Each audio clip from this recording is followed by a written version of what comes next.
Olá, pessoas, eu sou a Kênia e tô aqui com o... Bertaldo, tudo bem, gente? E vamos começar mais um Ânima Podcast, o podcast mais católico desse Brasil. E hoje nós temos a alegria e a bênção de conversarmos... Espera aí, gente, que eu vou ler.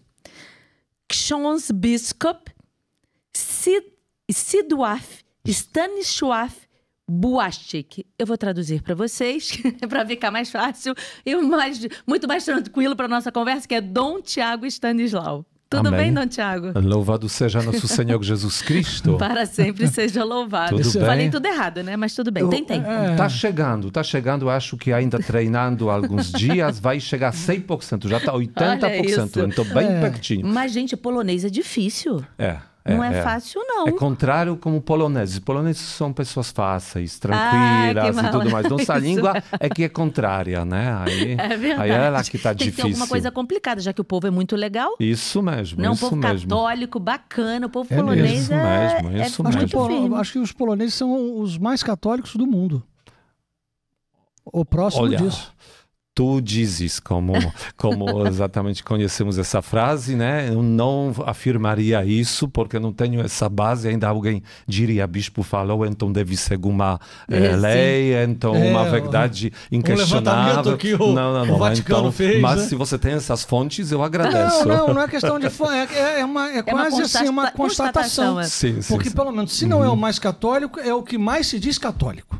Sim, isso certamente. Na verdade, eu posso dizer assim que a nossa terra é ainda a terra abençoada como um povo que crê, um povo que vive a sua fé de uma maneira muito intensa.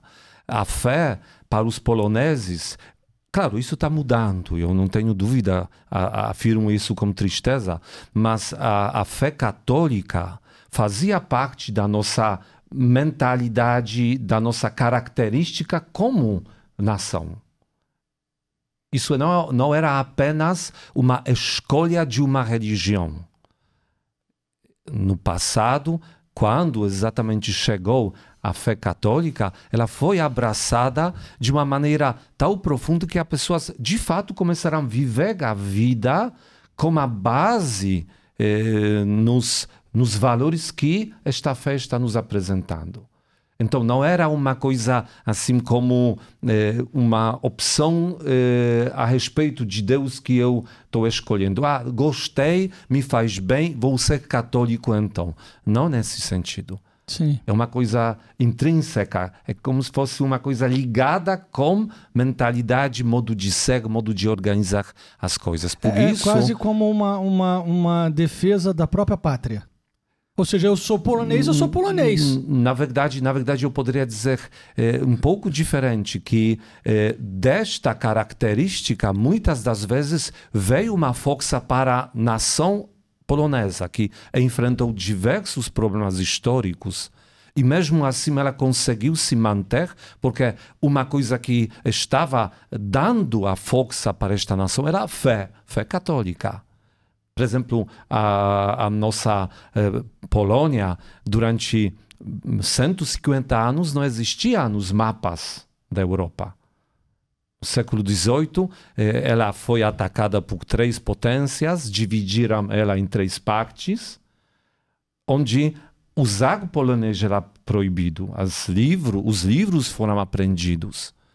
As pessoas eram tratadas como aquelas que precisam agora influenciar, tem que trabalhar as cabeças delas para que elas se tornem participantes das nações que ocuparam nossas terras.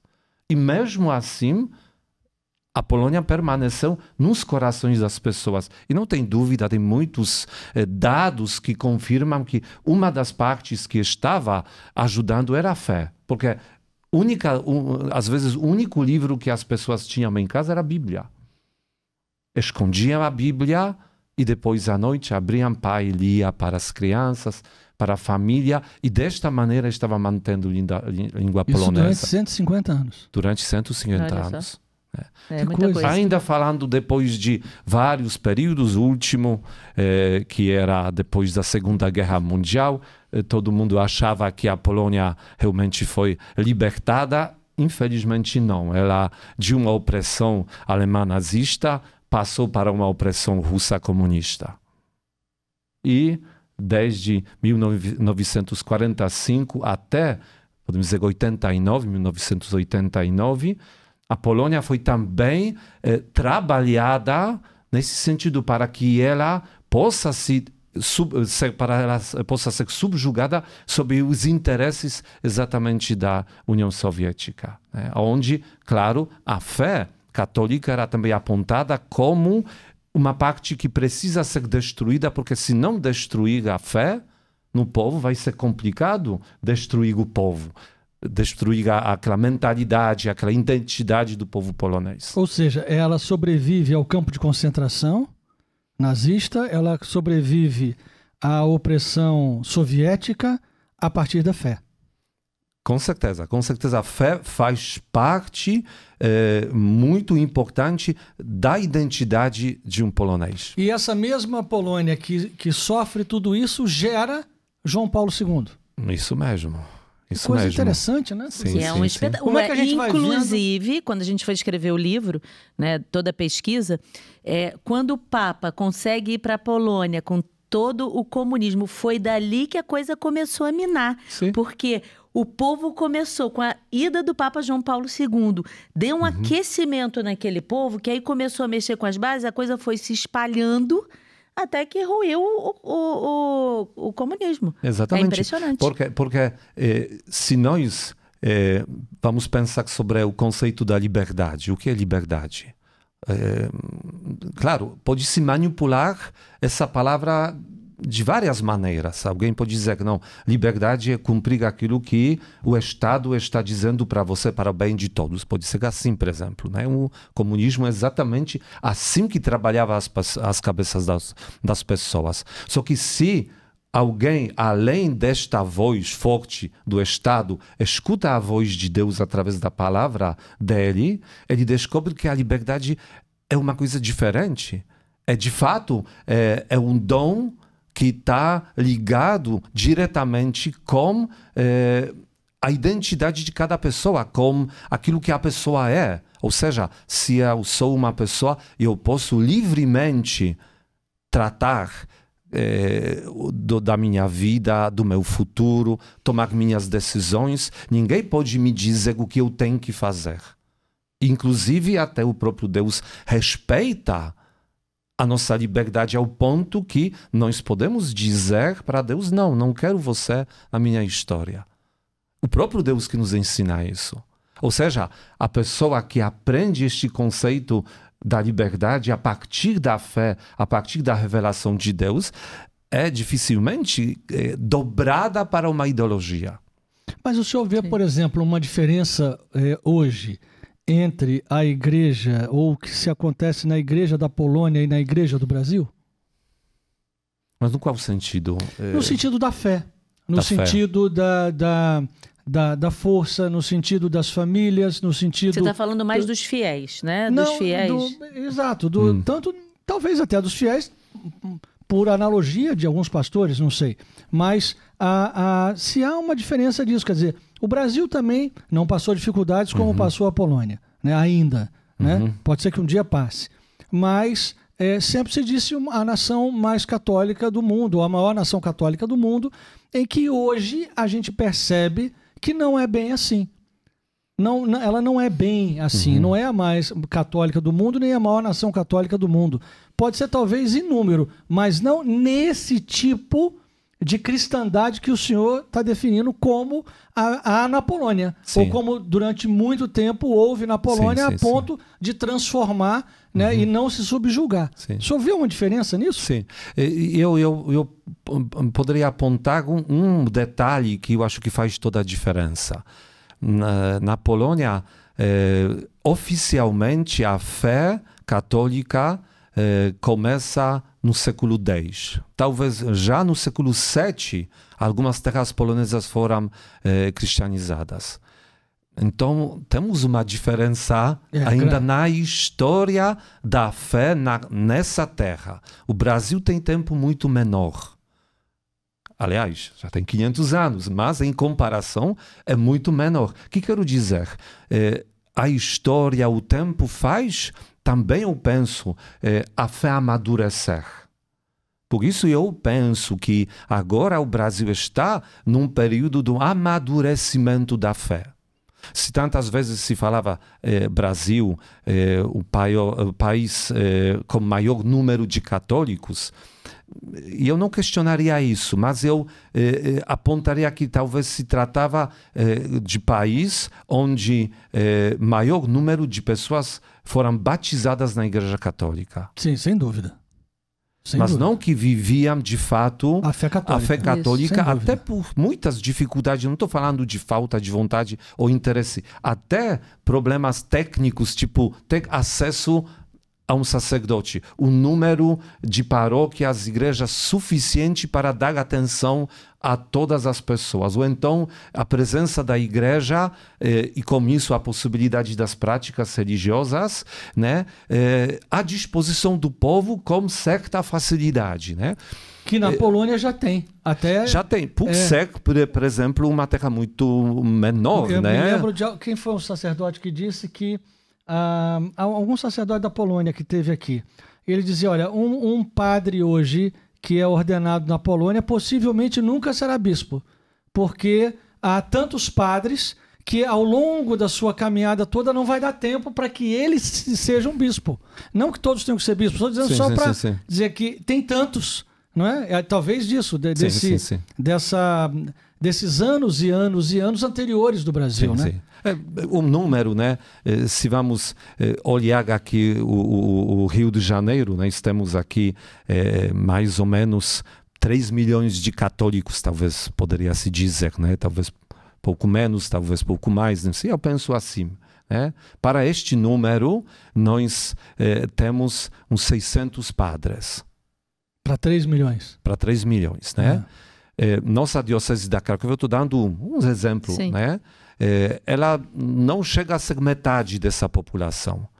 E temos, juntando padres diocesanos religiosos, em volta de 2.000 padres. Então, também tem essa diferença. Né? Grande, né? Essa diferença. Dom Tiago nos facilitou a vida, botou esse nome Tiago, que é pra gente conseguir falar, senão a gente ia ficar Mas foi quando o senhor chegou no Brasil que o senhor botou esse nome? Assim? Exatamente, por motivos óbvios, né? Cheguei e me perguntaram qual todo mundo dá nó na língua. Isso, qual é seu nome? Não, pior, porque todo mundo perguntava qual é seu nome, né? Aí me traduzia, aí eu falava, aí a pessoa tentava aprender, demorava uns 5 minutos para pronunciar mais ou menos, aí depois passaram 10 minutos, a pessoa voltava e perguntava como que se pronuncia seu nome.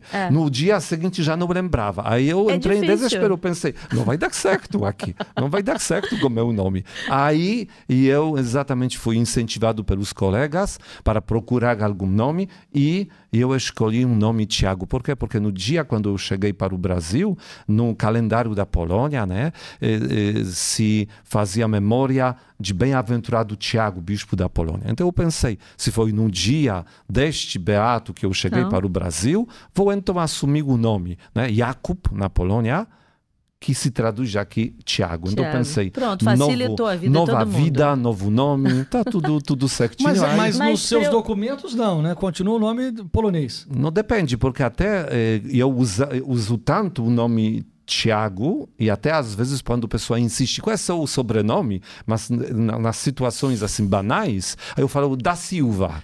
Eu ia dizer isso. Então, eu ia dizer isso. Buashik, escreve como? Pois dá problema. Aí eu começava a brincar assim, e sabe que já chegou para mim a correspondência com esse nome, Tiago da Silva, e meu endereço. Pronto, deu certo. Então chegou. Eu digo que meu nome artístico é Tiago. Então, Dom Tiago, eu não falei isso, mas é bispo auxiliar do Rio de Janeiro. Isso mesmo. E trouxe para cá a adoção espiritual. Mas antes da gente entrar propriamente na adoção espiritual, que é belíssima, e as pessoas vão entender como podem fazer o que o que assim, a sua inspiração, teve alguma inspiração para o senhor se tornar padre, tipo, na época, né, o Papa João Paulo II, ou não, foi algum padre da sua igreja, lá na Polônia? Como é que foi isso? Porque se tornou padre com 25 anos, não foi? Foi. Sua ordenação. Foi. Eu posso dizer, não sei se vai ser uma decepção para vocês, mas bem, a história foi muito comum. Não. Como tantos bom, outros. Como tantos outros. Não vieram anjos voando. Não foi nada disso. Simplesmente, num certo momento da minha vida, me tornei coroinha. Tive 9 anos na época, depois da primeira comunhão. E comecei a ajudar na paróquia. Aí, durante praticamente 10 anos, eu estava muito presente, perto do altar. Então, pensando aí em volta dos 13, 14 anos sobre o meu futuro, eu pensava que ser padre poderia ser uma das opções possíveis para mim. Não era a única. Tinha outras opções também. Aí, no percorrer do ensino médio, parece que uma outra caía, outra se tornava inviável, essa, não, eu não vou dar conta, a outra, não me identifico mais. E quando eu estava já encerrando o ensino médio, ficou que só agora tenho a única opção, que é entrar para o seminário. Eu nem falava assim que eu vou ser padre, não. Eu vou entrar no seminário. Mas a outra o quê? Eu não entendi. O que era a outra que não ia dar certo, que não era para mim? Por exemplo, eu pensava no certo momento ser médico. Ah, sim. Mas olhando as profissões. Profissões, exatamente. Eu pensei poderia ser... porque a outra parece que era assim, aquela namoradinha. Não, aquela namoradinha é outra. Não, são outras histórias também, né? Mas não fui também, assim, levado por uma decepção no amor, que eu, assim, me arrependi. Falei... agora eu vou para o seminário. Vou para o seminário, não, nada disso, né? É comum. Em que cidade era? Cracóvia. Na Cracóvia mesmo. Então, terminando exatamente o ensino médio, eu percebi que a única opção que ficou é entrar no seminário, porque, como falei, eu nem falava, eu vou ser o padre. Eu não sabia como vai ser meu futuro, não sabia como os formadores vão me avaliar, não sabia o que eu vou descobrir ainda, não percorrer o tempo do seminário, então eu não olhava tanto para frente, apenas eu falava, vou entrar no seminário para começar este período de preparação, mas também período de discernimento. Aí, tempo passando, algumas coisas exatamente se tornando mais claras, até um dia já antes do diaconato, aí que eu precisava tomar decisão. Aí, naquele momento que eu tomei decisão de ser padre. Não foi antes, não. Foi antes dos primeiros votos, vamos dizer, aqueles que são mais sérios que exatamente o diaconato. Aí eu passei esses dias do retiro antes da ordenação com assim, muita oração, muitos pensamentos, questionamentos, como se fosse colocando tudo assim, prós e contras, e cheguei a essa conclusão. Se os realmente formadores não enxergam nada errado em mim, ao contrário, eles dizem, ok, enxergamos em você um perfil para ser o padre, então... eu tomei essa decisão. Em que ano foi isso? Foi 1993. Mas isso é importante de ser dito, porque às vezes as pessoas imaginam que vai aparecer um anjo na frente dela e seja padre. Isso. Não, o senhor deu passos concretos, foi caminhando e foi sentindo a confirmação ou não daquilo. E um passo de vez. Isso. Porque tantas vezes eu percebo também, que às vezes até implico com isso, que alguém descobriu algum interesse pela vida sacerdotal. Partilhou com alguém. Aí já todo mundo faz dele um padre. É futuro padre. Aí começa uma pressão. Eu penso assim, é uma coisa muito ruim, porque mexe com a liberdade da pessoa. Verdade. Tem pessoas que têm firmeza para dizer, não vou me dobrar perante as sugestões dos outros. E tem pessoas que não têm. Eu conheci, por exemplo, 2 casos que começaram comigo, 2 colegas que eles claramente não tinham vocação e até eles próprios, em certa maneira, expressaram isso, mas de uma maneira meio que oculta, não diretamente. Por quê? Porque no caso de a mãe que tinha vocação quer dizer, era a mãe. É a vontade dela, era ter um filho sacerdote. Verdade. E no outro caso, o pai... era naquela época organista, então ligado muito com a igreja, e ele pensava de ir para o seminário, mas por alguns motivos ele não foi, então ele queria que o filho dele se tornasse um padre. Isso é ruim porque acaba botando uma pressão sobre aquele jovem E se não é a vocação dele, ele não vai ser feliz fazendo aquilo. Obviamente. Pois é. Obviamente. Por Mas isso eles eu acabaram se ordenando ou não? Não chegaram, não chegaram. que bom, não né? chegaram. Que bom, né? É claro, não chegaram. Ótimo. Mas isso ficou claro até na conversa com eles, que era pressão. Inclusive, até uma coisa engraçada, que quando este primeiro, né, onde a mãe desejava muito para que ele seja o padre, ele ouviu dos formadores que o perfil dele e tudo mais, até dúvidas próprias que ele tinha, leva ele realmente à necessidade de sair do seminário. A mãe veio e fez um escândalo, uma briga. Ficou brava com isso. Ficou brava, sim. Ela que deveria, então, ser sacerdotisa. Exatamente, mas ninguém deu essa oportunidade para ela, então a história termina assim. Pois Por isso, eu digo que na minha história foram passos assim, um passo de vez. Mas depois isso que o senhor se ordenou, o senhor ficou trabalhando quanto tempo na Cracóvia antes de vir ao Brasil? 6 anos. 6 anos? 6 E por que anos. resolveu vir ao Brasil? Eu, na verdade, sempre queria ser missionário. Sempre, talvez não é a palavra certa. Durante o seminário, eu descobri a beleza das missões, participando como eu chamaria isso, né? Como se fosse um círculo de interesse, era chamado círculo missionário, né? É como se fosse cada seminarista tinha a possibilidade de participar de algumas atividades, né? Além daquilo que era o estudo, né? Que o interessava mais.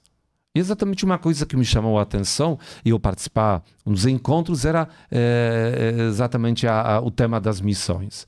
Te atraía, né? Exatamente, tema. eu comecei assim pensando um pouco, talvez numa aventura bonita, aventura de Deus também, com a bênção de Deus, ir a outras terras, tudo mais, escutando os testemunhos de alguns missionários. E aí eu tomei essa decisão. Então, eu vou para as missões, né? E na verdade, como se fosse uma decisão final, aconteceu com a influência do São João Paulo II, naquela época Papa, né, que visitou a Polônia, visitou nosso seminário e numa palavra que dirigiu a nós, ele exatamente colocou essa como se fosse um desafio, né? Pense você que é padre, pense você que é seminarista, de oferecer uma parte da sua vida sacerdotal a serviço num lugar no mundo onde falta os sacerdotes. Então foi como se fosse uma confirmação. Então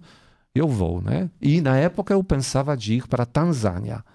Tanzânia. É próximo aqui. Tanzânia, sim. Porque os padres também da nossa diocese da Cracóvia, sendo missionários na Tanzânia, várias vezes visitavam também o seminário, falavam sobre suas experiências, então era meio que claro para mim, eu vou para a Tanzânia. Até pedindo a ordenação, porque se escreve como se fosse uma carta para o bispo pedindo a ordenação, eu coloquei também uma frase que eu gostaria de oferecer uma parte da minha vida sacerdotal, um trabalho missionário na Tanzânia. E o Brasil apareceu como aí? Depois, Tanzânia não está tão do ladinho do Brasil. Quando eu terminei o seminário, eu sabia que o bispo não vai deixar, nunca deixava os padres novos saírem logo em missão. Então, eu sabia que eu vou precisar trabalhar alguns anos na Polônia. Era como se fosse uma regra. Então, durante, eu acho, uns 4 anos, eu nem pensava sobre a missão. Mas depois retornou esse pensamento e eu assim avaliava. Eu tenho saúde, tive essa vontade de ser missionário, meus pais estão bem, meus irmãos, está tudo favorável. Ou eu vou partir agora nessa direção que eu desejava de ser missionário, ou eu vou uma vez para sempre esquecer, não vou voltar mais para o assunto, né? Aí que eu disse, então, eu vou. Mas eu penso que eu tenho esse questionamento que talvez foi um filme, Missão, não sei se vocês conhecem filme, uma coisa também meio estranha, né? Um filme, Missão, como Roberto De Niro, Missão com É o Missão 1984, se não me engano, esse filme muito, muito bonito que fala sobre as reduções de Paraguai, reduções jesuíticas no sul do Brasil. Uma história muito, muito bonita. Vale a pena. Quem ainda não assistiu, eu acho que eu não a assisti, Missão não. vale a pena. E este filme que eu um dia propus para os jovens da catequese como um filme que mostraria o que é uma vida de um missionário, né? Através de um filme, né? Foi uma oportunidade de conhecer a história dos missionários exatamente que fazem parte do enredo desse filme, né? E eu tantas vezes assisti esse filme, olhei e tudo mais, me encantei com músicas, um compositor chamado Ennio Morricone. Também, quem ainda não conheceu, são tempos pouco mais antigos. É compositor maravilhoso italiano. Vale a pena também procurar. Músicas maravilhosas. Então me encantou tanto este filme que quando eu cheguei já para conversar com o bispo sobre a minha vontade de ser missionário, de ir para a missão, aí eu falei que eu quero ir para o Brasil, não sabendo, não conhecendo ninguém no Brasil, não estudando nada sobre o Brasil, sem sobre saber a Tanzânia. português. Eu sabia português, não sabia de nada. Apenas eu falei, eu quero ir. Mas a Cracóvia já tinha alguma ligação com a Arquidiocese do Sim, Rio, né? sim, Porque já tinha o Monsenhor Jean Caleta. Por exemplo. E O não padre sei, alguns Robert, outros. Não, que o depois padre virou Dom Robert foi Foi anterior depois ao de senhor? mim. Ah, Não, foi depois? 5 anos depois. Eu acho que sim. Sim. E- Então, na verdade, quando eu falei com o cardeal Franciszek Macharski, lá na Cracóvia, né, que queria ir para o Brasil, ele me falou assim: você escolheu o país, eu vou deixar você ir, mas eu vou escolher lugar neste país onde você vai. Você vai para o Rio de Janeiro. Até fiquei meio que decepcionado, porque eu pensava exatamente missão, ir lá para a Amazônia, Mato Grosso do Sul, e parar e trabalhar junto com os índios, né? Mas ele falou: você vai para o Rio de Janeiro, eu conheço o Eugênio Salles, cardeal Eugênio Salles, ele já pediu também alguns padres para trabalhar na diocese aqui no Rio, então você vai para o Rio de Janeiro. Eu falei: amém. E assim, no ano 2000, em outubro, daqui a alguns dias vou completar 23 anos aqui no Brasil, aí eu desembarquei, assim começou minha história do Tiago Stanislau na terras de Santa Cruz. Falou Excelente. português, ó, tá vendo? E aí, para surpresa, depois de, acho que uns 5 anos aqui, talvez, um pouquinho mais, não, acho que mais, o senhor vira bispo. Não, mais de 5, Né? muito Foi mais, não? Deixa eu ver. Muito mais não, Não, vou mais dizer. uns 15. Foi em 94 foi ordenado. Em Cheguei no ano 2020 que virou. E 2020 Se torna eu me bispo. tornei bispo. Uns Então, 26 anos depois, vira Não, bispo. 20 anos depois de Rio. De Rio. 26 depois de ser De ordenado, sacerdote. isso, ordenado. e 20 anos depois de chegar para o Brasil. Que também não aí esperava vem- ser bispo, ou esperava? Não. Não? Uma surpresa.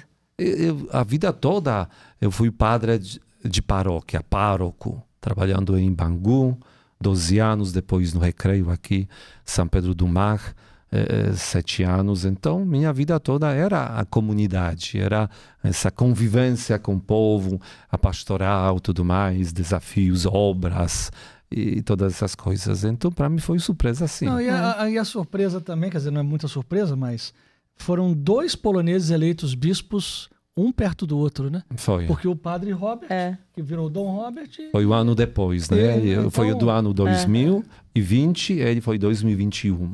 Porque foi todo muito mundo perto. sempre dizia que um dos poloneses ia ser bispo. Sempre se ouvia por aqui, Era um por eco ali, pela- na rádio corredor, você andava no corredor, aí vinha, olha, um polonês vai ser bispo. Um polonês vai ser bispo. De repente foram 2 poloneses bispos. de uma vez Pronto, só. Deus quis logo 2. Um retornou, não é? Foi eleito para auxiliar na própria Sim, Cracóvia, sim. né? Isso mesmo. E que assim, ganha a Cracóvia e perde o Rio de Janeiro, que poderiam ter os 2 aqui, né? Ele é uma excelente pessoa.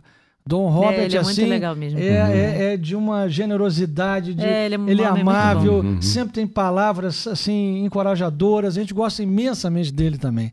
Então, mas aí ganhou lá a terra de São João Paulo II, pois é. né? Sim, ele retornou, Pelo menos né? deixou um aqui, né? Sim, Pronto, sim. podia ter levado os dois, olha só. Podia decidir. Deixou um. Sim, foi assim. Talvez o Papa pensou, vou dividir para que não tenha uma briga, uma aqui, outra lá. Outro lá, E tá pronto. E aí o senhor teve a ideia de trazer para o Rio de Janeiro o projeto da adoção espiritual. Então, eu queria que o senhor explicasse para as pessoas o que é esse projeto da adoção espiritual, no momento que a gente está falando tanto em aborto, aprovação do aborto, a DPF 442, se vai liberar o aborto, a gente fazendo campanha para não liberar, a gente desesperado com isso. E é muito importante que a gente haja pressionando os deputados, os senadores, mas que também a gente reze.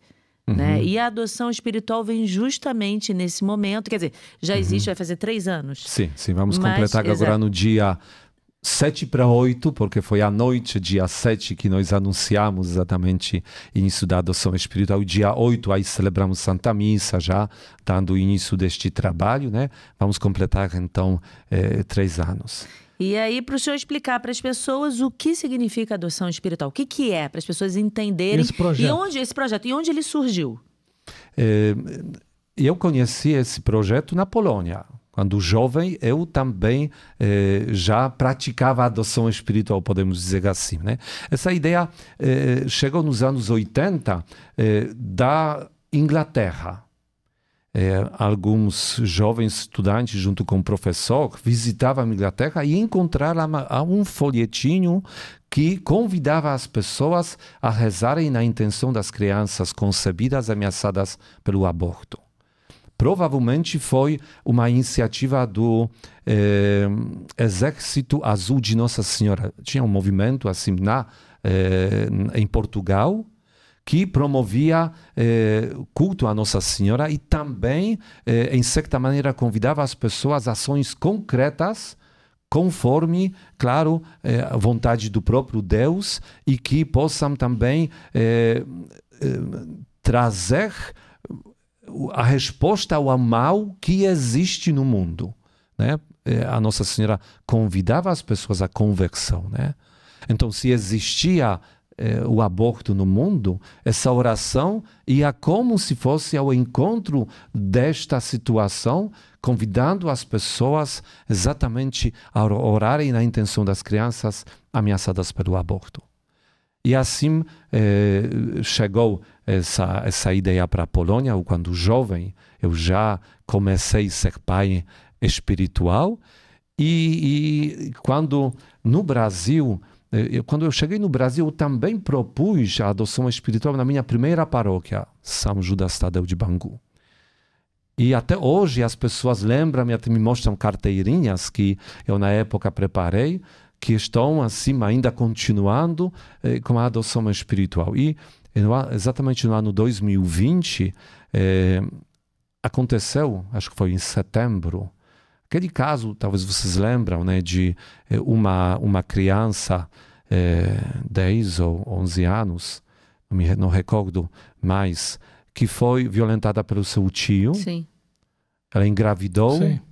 Se levantaram muitas pessoas com vontade de ajudar, dando, sabe, a mão para ela, para a família dela, inclusive pessoas que queriam também até adotar esta criança. Eu lembro. Sim. Mas aconteceu também, em paralelo, um grande movimento daqueles que apoiam o aborto, querem implementar aborto no Brasil, e obviamente, tendo poder nas mãos, conseguiram levar essa criança a que ia ser um trauma para a menina, sim, que não sei, e falaram, mas ninguém falou que ia ser um trauma para ela assassinar uma criança no próprio ventre. Obviamente. Né? Só falaram o outro lado. E violentaram ela, eu digo assim, mais uma vez, né? Tirando o filho dela. Porque pelo lado médico, né, não tinha de saúde, não tinha nenhum problema, nenhum risco para ela, nada. Ela poderia levar até 6º mês tranquilamente, se for necessário adiantar o parto, ok? Se faria esse procedimento. E, obviamente, também hoje a medicina tem recursos para dar o sustento a essa criança que até nasceu antes do tempo, né? Sim. Mas resolveram abortar, matar essa criança. Eu me lembro muito dessa história. Sim. E isso mexeu com muita gente, né? Tá lembrando, né, desse Sim, fato? sim. Todo mundo falava. passaram talvez 2 semanas, ninguém lembrava mais. Passou, já aconteceu, já todo mundo reclamou, todo mundo já lamentou, tudo mais, passou. Mas isso ficou cravado no meu coração e como se fosse um questionamento. Nós não podemos só ficar perante fatos assim, não podemos só ficar tristes, reclamando, questionando, não fazendo nada além disso. Aí que eu lembrei da adoção espiritual como uma proposta muito concreta para que as pessoas possam fazer alguma coisa a favor da vida. E eu propus ao nosso cardeal Dom Orani, na reunião dos bispos também, né, essa proposta da adoção espiritual como gesto concreto.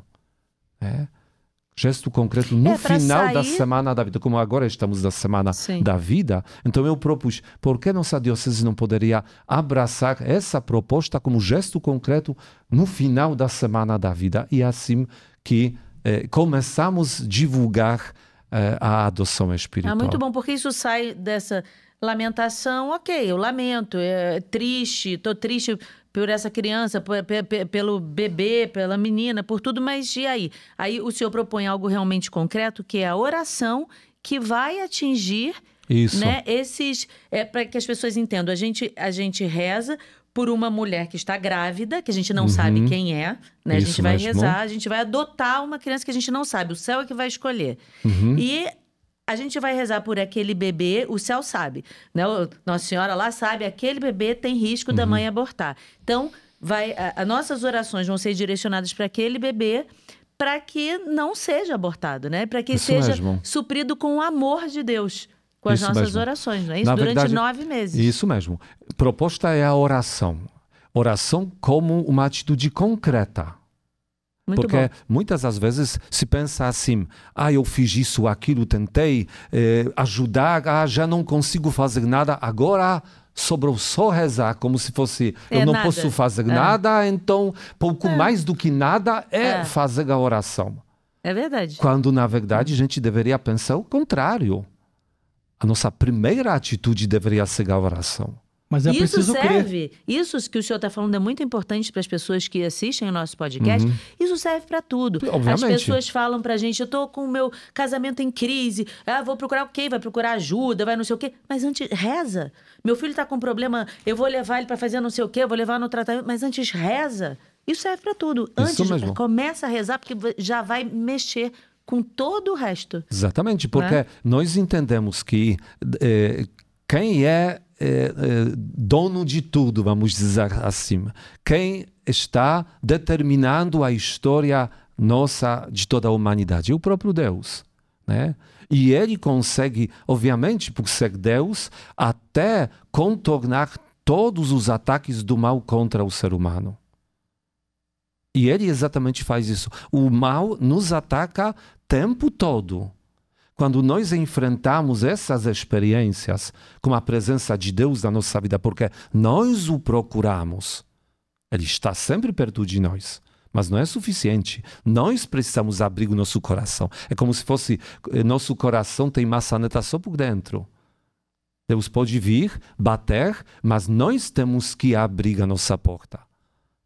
A porta do nosso coração, da nossa vida. Por isso, exatamente, cabe a nós abrir a porta e dizer: eu quero viver a experiência da minha vida com a presença do próprio Deus. E Ele está na minha vida tanto quanto eu estou mantendo a minha comunhão com Ele. Como que se mantém a comunhão com Deus? Através da oração. É um dos meios mais diretos para estar com Deus e para fazer Deus estar também presente na minha vida. Mas como é que a pessoa consegue se filiar a esse grupo? Ou seja, eu quero adotar uma criança espiritualmente. Pois bem, então a própria prática ela é muito, muito simples, né? Como falei, da oração. É uma atitude concreta. Então, nós queremos, em primeiro lugar, tomar uma atitude concreta perante a existência do aborto. Sim. Existe o aborto. Queremos fazer uma coisa concreta. Vai ser exatamente uma ação concreta que se chama oração. A pessoa, basta que ela tenha no coração essa vontade, eu quero abraçar as propostas da adoção espiritual, ela automaticamente pode iniciar a adoção espiritual. É muito simples. Qual é o primeiro passo? Aí eu trouxe aqui para vocês, primeiro presente, muitas carteirinhas da adoção espiritual. Eu deixo uma comigo. Aqui, ó. Para cada um, por mais que vocês são um casal, cada um vai se tornar missionário da adoção espiritual.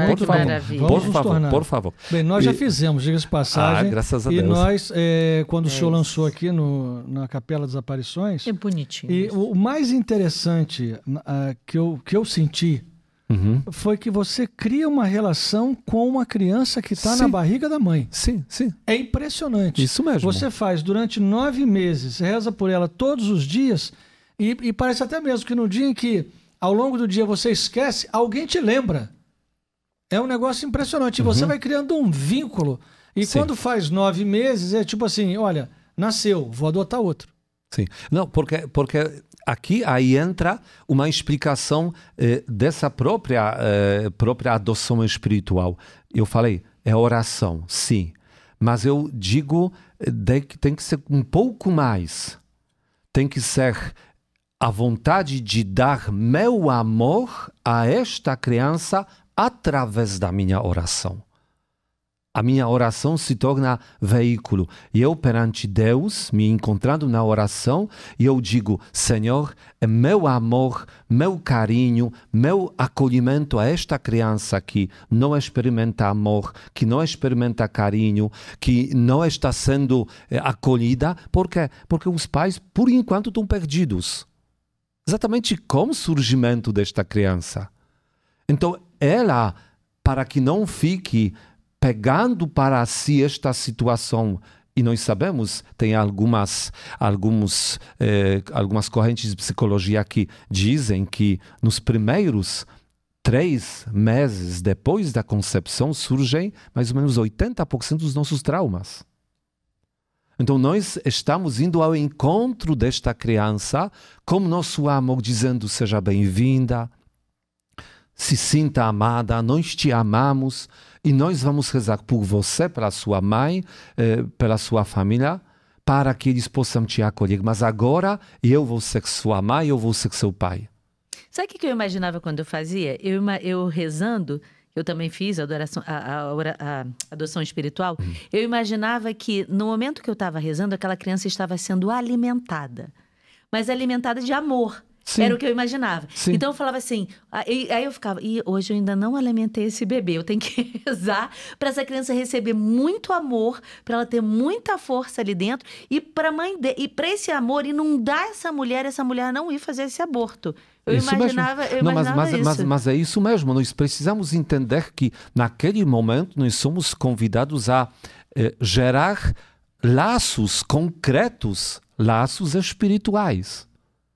Porque nós tantas vezes pensamos que os laços que existem são laços de sangue, né? Sim. Esses para nós são válidos, né? Alguém é minha mãe porque me deu a luz, é meu pai que me deu a luz, que participou, claro, neste todo o processo, né?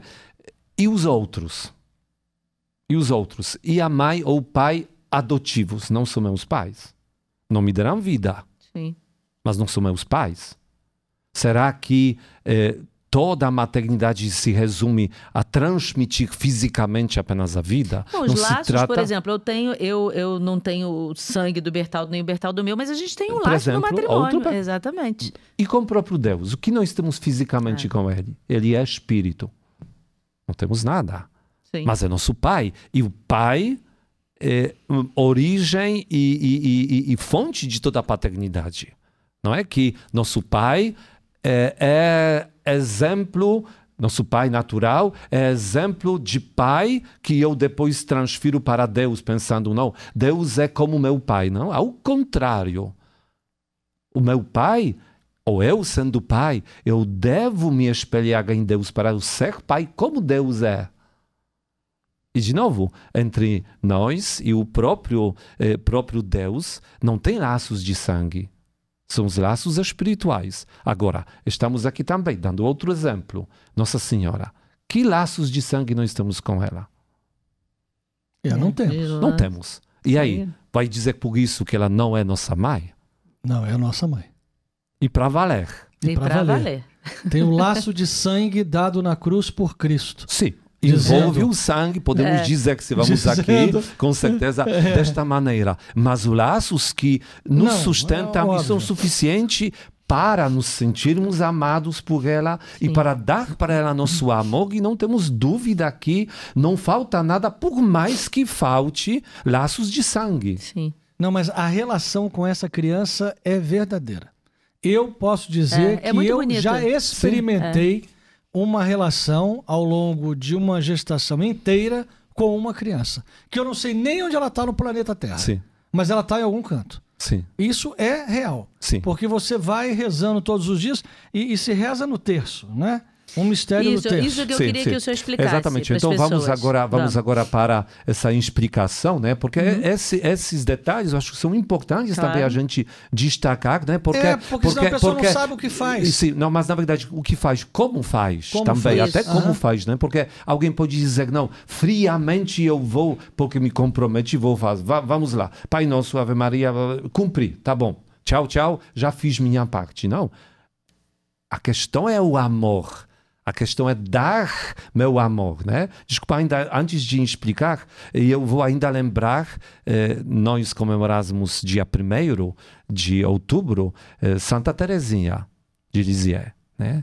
Ela falava sobre a pequena via, onde destacava que tantas vezes não tendo oportunidade de fazer grandes obras, ela queria ser grande missionária, ir para a missão, queria ser uma fundadora como outros santos, e ela percebeu que ela não vai ter chance de realizar nenhuma obra grandiosa.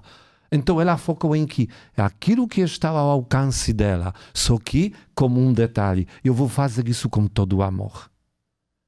Podem ser coisas mais simples do mundo que eu vou fazer, mas eu vou dar todo o meu amor naquele momento, naquilo que eu ofereço na relação com o meu próximo, com o próprio Deus. Vai ser encharcado de amor. São José Maria Escrivá também falava sobre isso, né? Exatamente. Para você fazer, se você for varrer o chão da sua casa, varra com amor. Isso mesmo. Tudo você vai dizer, ok, a minha missão, eu sou gari, eu fico para varrer a rua.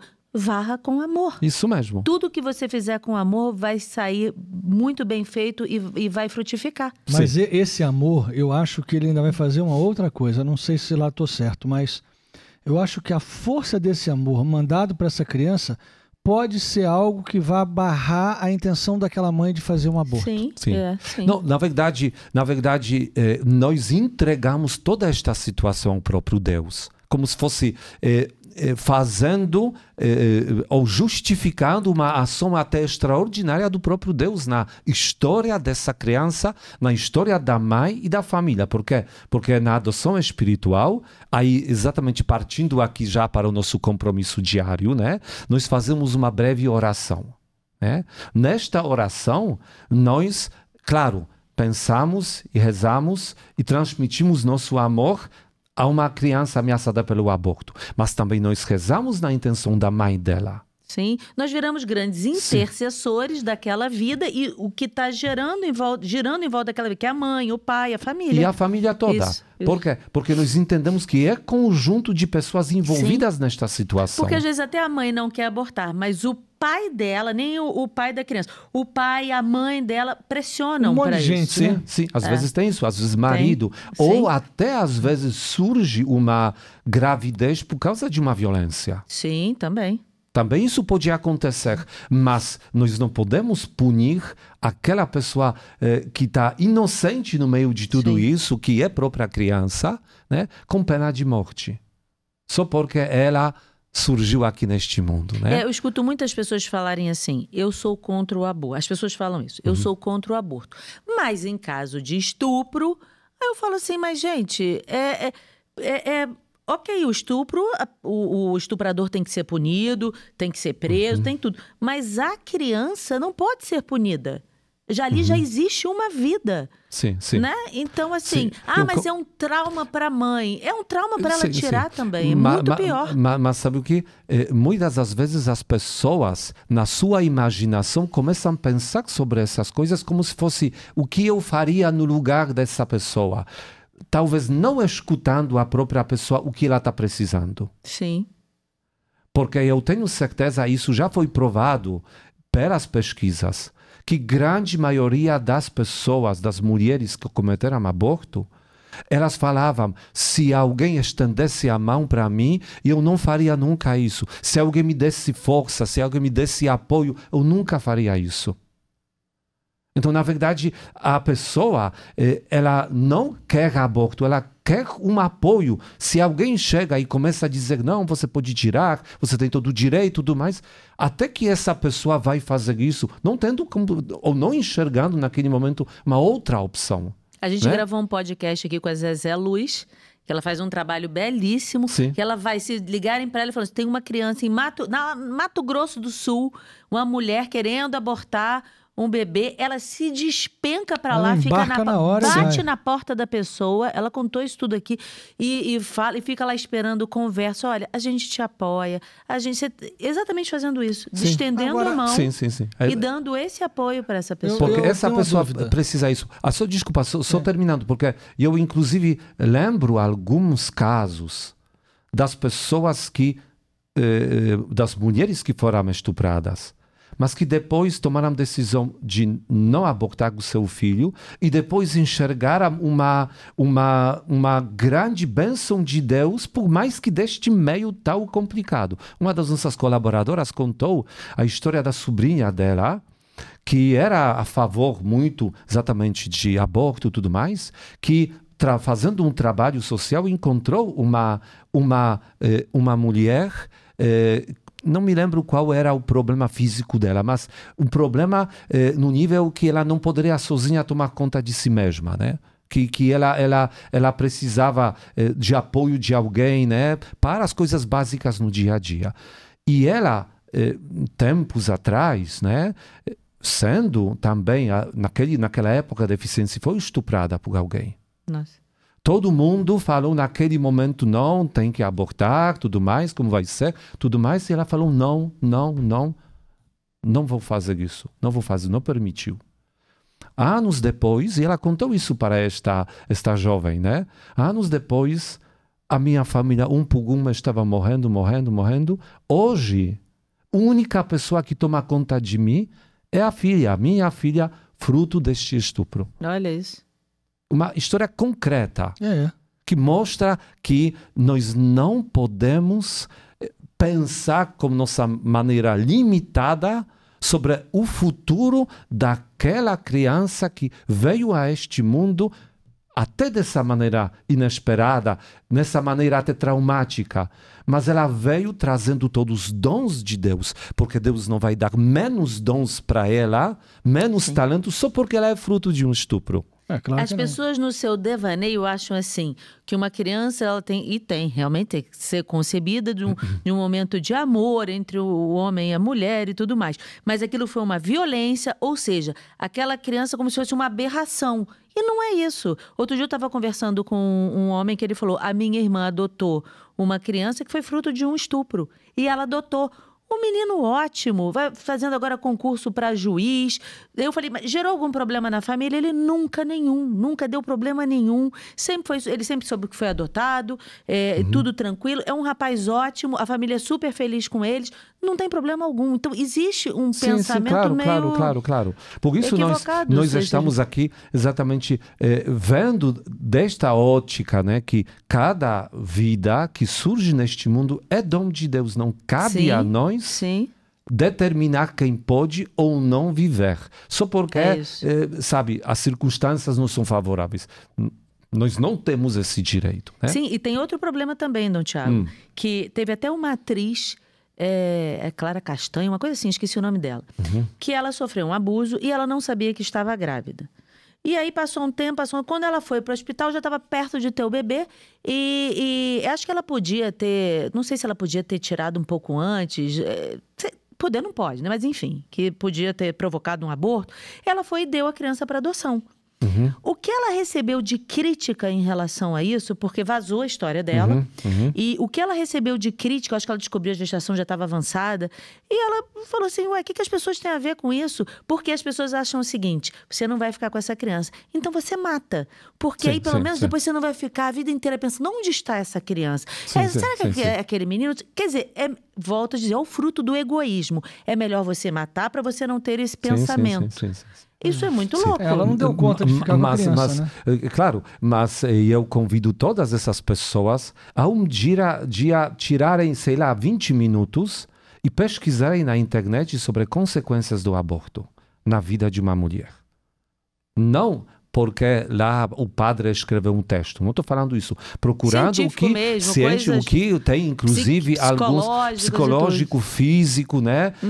O que tem documentos que eu tenho de própria SUS que fala sobre isso, sobre as consequências do aborto. Isso não é dito. Obviamente. Isso não é dito. Infelizmente, essa propaganda a favor de aborto não traz uma verdade completa. Não traz uma verdade... Traz uma mentira completa.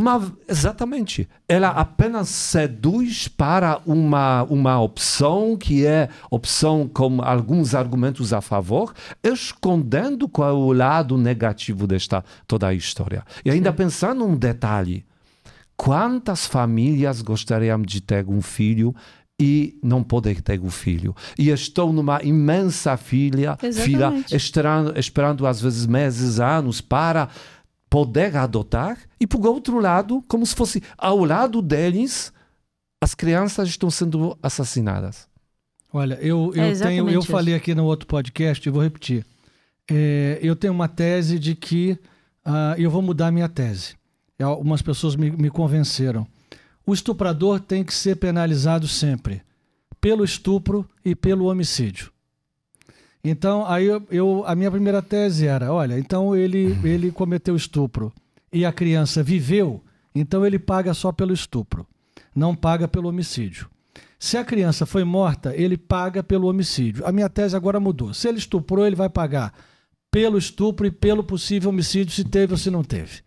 Para que fique mais caracterizado ainda. Essa é uma tese que eu acho que a gente precisa começar a falar nela. Não passa da pessoa do agente, não foi ele que foi até lá fazer o aborto. No ânimos do crime, ele sabia que aquela criança podia ser morta. Ué, a mesma pessoa que bebe e pega o carro, podia ter dado ela causa, pode matar alguém. Né? Obviamente. Ele assume o risco. Se aquela criança fosse morta. A gente precisa falar disso. Exatamente. O estuprador tem que ser penalizado pelos dois crimes. Tá. A outra coisa é... A excomunhão automática alcança a todos ou só os católicos? Isso é mais para os católicos, no sentido que é uma coisa ligada diretamente com a nossa presença com o próprio Deus, aliás, nossa presença na igreja como fiéis que assumiram compromisso com Deus através do seu batismo. Então, os que não foram batizados não poderiam incorrer em excomunhão? É porque o que significa excomunhão? A pessoa sai da comunhão com Deus e com a igreja. Sim.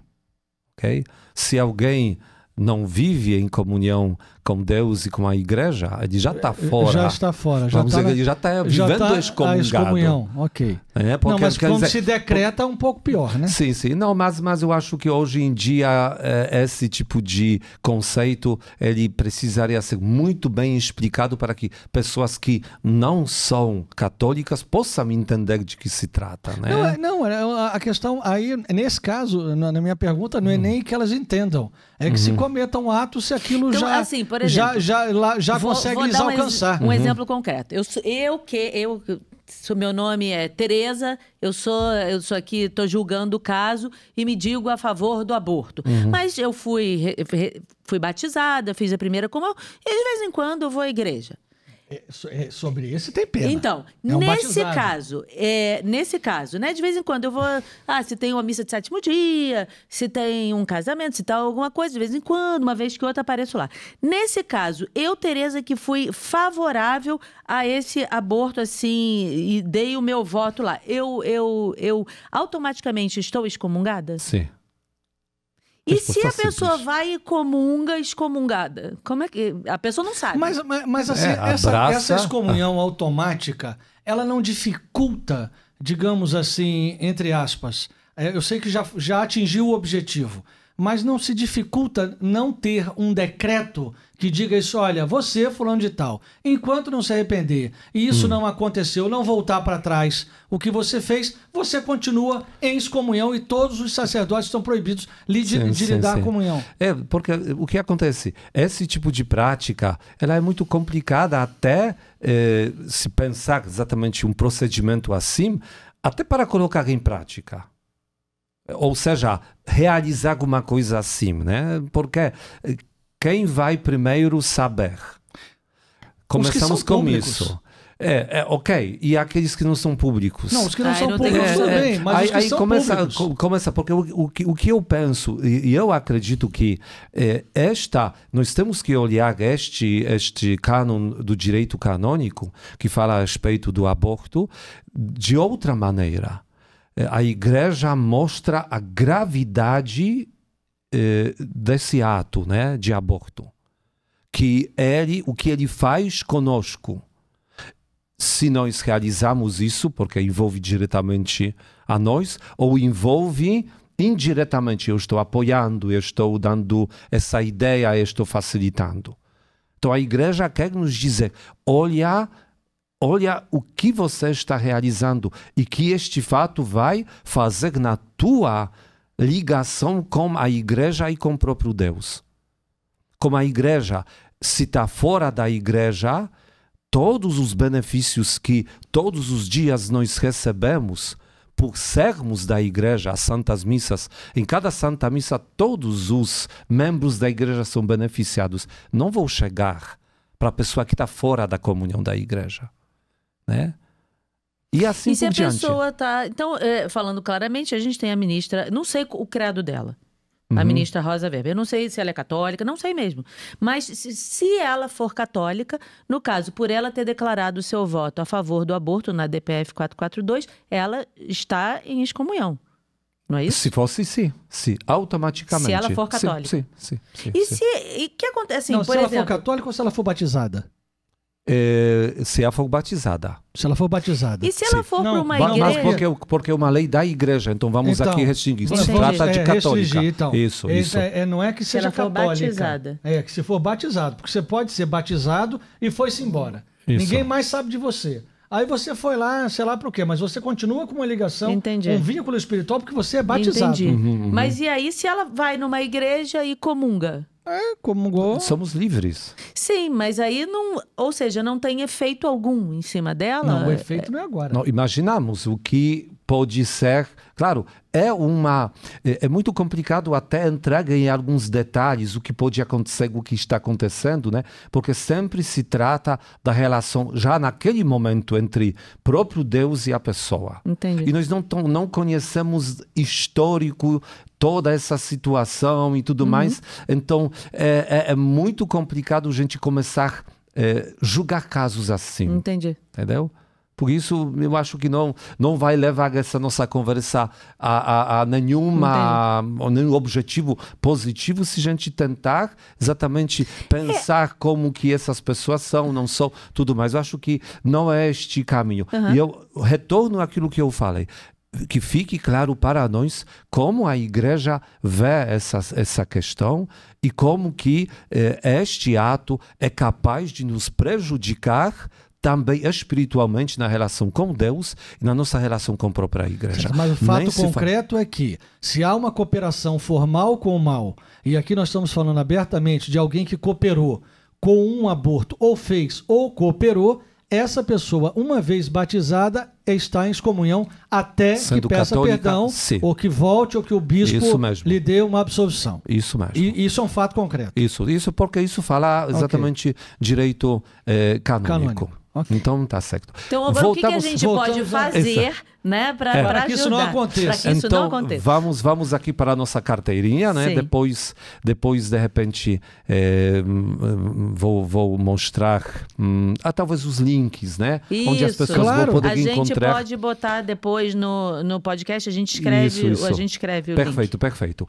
Para que as pessoas possam ver, né, o que nós estamos aqui falando. Então, nessa nossa carteirinha, temos aqui, dentro dela, abrindo aqui, Maria Virgem Santíssima. Não tem essa parte, Sim. né?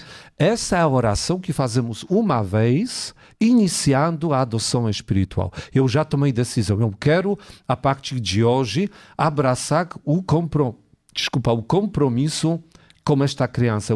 Eu quero ser pai ou então mãe espiritual desta criança. Então, eu apresento a Deus esse meu propósito através desta oração. Eu fiquei com uma dúvida. Isso eu faço uma vez na minha vida inteira ou para cada criança que eu for adotar? Para cada criança.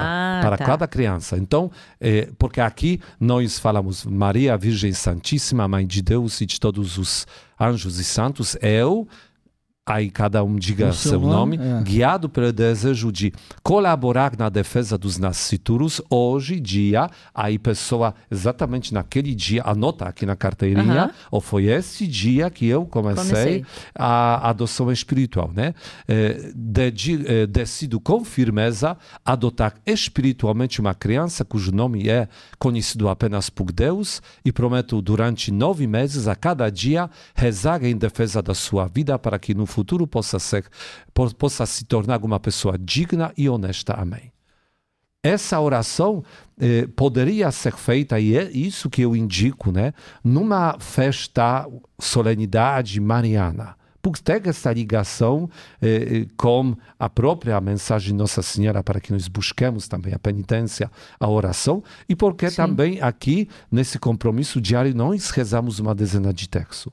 Pode ser também primeiro sábado de mês. Sim. Também. Mas se alguém começar, por exemplo, hoje, também não tem nada errado. Nós apenas destacamos que alguns dias são mais bonitos para começar exatamente a adoção espiritual. E podem Outros dar são até muito bonitos. sentido, né? Sim, dá um sentido. Outros são bonitos. Entendeu? Sim, Outros sim. dias são bonitos. Não tem dias feios Sim, claro. ou errados para começar Claro. a adoção espiritual. O importante é Todos os começar dias também. são bons. Todos os dias são bons. Mas melhores são exatamente as festas ou solenidades marianas, né? E claro, se ainda e tem muitos lugares onde a pessoa pode receber a bênção do sacerdote. Sacerdotes da nossa diocese receberam um formulário da bênção para aqueles que iniciam a adoção espiritual. Então, também alguém juntou-se com outros amigos ou paroquianos, quer começar num grupo essa adoção espiritual, quer dizer, como se fosse formando um grupo que quer agora exatamente praticar a adoção espiritual, pode pedir ao padre, pode entrar também em contato conosco, aí que temos aqui na nossa carteirinha, temos um número, né, do Rio de Janeiro, 985920364. 21, Rio de Janeiro. Eu vou pedir depois para o pessoal também colocar, botar, por favor. 985920364. Sim, e nós podemos enviar para essa pessoa, ou para o padre pároco dessa pessoa, um formulário da bênção. Então, assim, começamos a adoção espiritual. Recebemos a bênção, fazemos a nossa oração. Sem essa bênção do sacerdote, também eu posso começar particularmente, que fica claro, né? Sim, a pessoa nós entendemos... ganhou uma carteirinha dessa, ou abaixou o aplicativo que a gente vai falar daqui a pouco. Não tenho a bênção do sacerdote. Eu posso começar no dia de hoje. Isso mesmo. Isso mesmo. Assim que a pessoa começa esse propósito, esse compromisso com o próprio Deus. E aí na última página da nossa carteirinha, temos assim, compromisso diário, né? E tem aqui, rezar um dos mistérios do Rosário, quer dizer, Pai Nosso e 10 Ave Marias. Alguém às vezes fala, não, mas eu já rezo o texto, o que eu vou fazer? Eu posso uma das dezenas, oferecer exatamente na intenção Eu fazia do isso. meu filho espiritual, da mãe dele e da Então, família, quer dizer, né? gente, é um negócio fácil. Sim, então é dezena, segundo, rezar esta oração, como eu falei antes, né? Oração na intenção da criança, mãe dela e da família. Todo dia vai rezar essa oraçãozinha Isso aqui. mesmo. E depois pode também acrescentar espontaneamente um propósito diário. Ou seja, pode ou não, vamos supor. Pode não. Você tá ali, sei lá, você pode sair um ponto antes no seu ônibus e ir andando até em casa, uma parada a mais e oferecer. Eu vou dar essa caminhada a mais pelo bebê que eu Isso estou mesmo. adotando. Hoje vou fazer um jejum Isso. pedindo que os benefícios espirituais desta prática alcancem meu filho espiritual. Vou E aí você faz enfrentar por alguma 9 dor. meses. E assim, com esta data anotada aqui, se nós temos aqui aplicativo que vamos aqui pouco Sim. explicar, ele já conta para nós exatamente o tempo certo da... O aplicativo é legalzinho que vai vendo a criança crescer ali. Isso é muito ela já bom. vai dizendo o dia É que uma tá. gracinha o aplicativo. É muito bem feito. Muito bom, muito bom. Ele é simples e bem feito. Ele cumpre o papel dele muito E bem. avisa, manda notificação. Notificação, então uma Você coisa... esquece, aparece aqui, ó. Tem que muito rezar. bom. Mas aí também ele lembra que temos desses 9 meses, chega dia quando a criança nasce, nós pedimos para Deus que ela seja abençoada, e agora nós já podemos dizer que, Senhor, agora eu quero acolher um segundo filho espiritual, depois Olha que terceiro, bonito. depois quarto, né? E o interessante é o seguinte, aqui, né, é um local que a gente fala tanto que Nossa Senhora de Fátima pediu, rezem o terço todos os dias. Então a gente todo mundo fala já reza o isso, terço todo dia. a gente fala isso para todo mundo, rezem o terço todos os dias. Quando me mandam qualquer mensagem falando assim, Kênia, eu tô com um problema no meu casamento, reza por mim, eu falei, eu rezo por você, mas você reze o terço todos os dias. Pedindo a Nossa Senhora que te oriente. Então, todos os meus conselhos são reze o terço todos os dias. Isso então, mesmo. a gente pode dizer reze o terço todos os dias. E um dos mistérios, um só, gente, você vai oferecer por esse bebê e todo dia, você já reza um Pai Nosso e 10 Ave Marias no seu terço, nos 5 mistérios. Um só vai ter uma micro-oraçãozinha a mais, é só isso. Sim, só isso. Pois é. Mas, aí retorno àquilo que eu falei antes. Por mais que é coisa muito simples, muito tranquila, no sentido de não ocupar muito tempo, tem que ser feito com amor. Ah, sim, com certeza. Tem que bombar através da oração meu amor para que chegue até a criança E que vou está dizer aguardando. para o senhor o seguinte, quando eu fazia um propósito para esse bebê, assim, eu fazia e rezava. E falava assim, hoje eu vou fazer isso e vou oferecer pelo meu bebê. Eu falava meu bebê, pelo meu bebê. Eu sentia uma onda de amor mesmo nisso. Sim. Com Era certeza. muito bonito. É uma coisa muito real e as pessoas que se envolvem na adoção espiritual, elas afirmam isso. Eu estou aqui exatamente procurando, porque eu preparei tô no aqui. aplicativo aqui, é muito legal o aplicativo. Podemos aqui, só um segundinho, porque você falou da tua experiência, Sim. né? Você poderia ler, porque aqui a maioria são mulheres, então eu pediria para você leia exatamente alguns testemunhos das redes sociais da adoção espiritual. É o que a Mônica escreveu. Abracei esta causa primeiramente porque ela é louvável e necessária. Não tenho dúvida que ela fez, faz e fará toda a diferença. Também porque eu não posso gerar um filho no meu ventre, mas ninguém pode me dizer que não posso ser mãe. Obrigada, Jesus. Agradeço a todos os envolvidos por se deixarem ser usados pelo Espírito Santo ao assumirem esta iniciativa. Bendito seja Deus. E a Ana Maria escreveu, não tive filhos biológicos, mas adotei um filho através da adoção espiritual e estou muito feliz. Quer dizer, o quanto a pessoa Dá uma olhadinha fica outra. feliz. Olha, aqui é outra, olha, Marlene, eu não tive filhos, não queria. Mas depois que cuidei do meu sobrinho afilhado, do dia do nascimento até os 3 anos e meio, me apaixonei por essa emoção. Amo tanto, um amor sem medidas. Aí veio um arrependimento, uma tristeza por não ter tido um filho. Mas foi uma decisão minha não ter. Nunca fiquei grávida. Então, tenho essa tristeza por não ter tido um filho. Quando ouvi o Frei Gilson e o bispo Dom Tiago falarem da adoção espiritual, eu pensei, vou ser mãe espiritual. Sinto uma felicidade tão grande. Eu falo com o meu filho espiritual que ele vai nascer, vai ser saudável e perfeito. E que a mãe dele biológica o ama muito. Sou uma mãe espiritual muito feliz. Olha que lindo. E tem Sim, mais sim, aqui. tem mais. Não sei. Se quiser, pode ler Aqui, outras. emocionada aqui, todos os dias agradeço a Deus por ter me encaminhado para esta missão, salvando vidas do aborto, acolhendo mães. A adoção espiritual é tudo de bom, tanto para quem adota e certamente também para os adotados. Amor que não se mede. A quem, via de regra, nunca conheceremos pessoalmente. O interessante é que eu fiquei pensando, poxa, a gente não vai saber quem são esses bebês. Mas aí depois eu pensei, eu acho que no céu um dia a gente vai. Sim. Já pensou no céu? E, sabe, eu conto sempre essa historinha, né?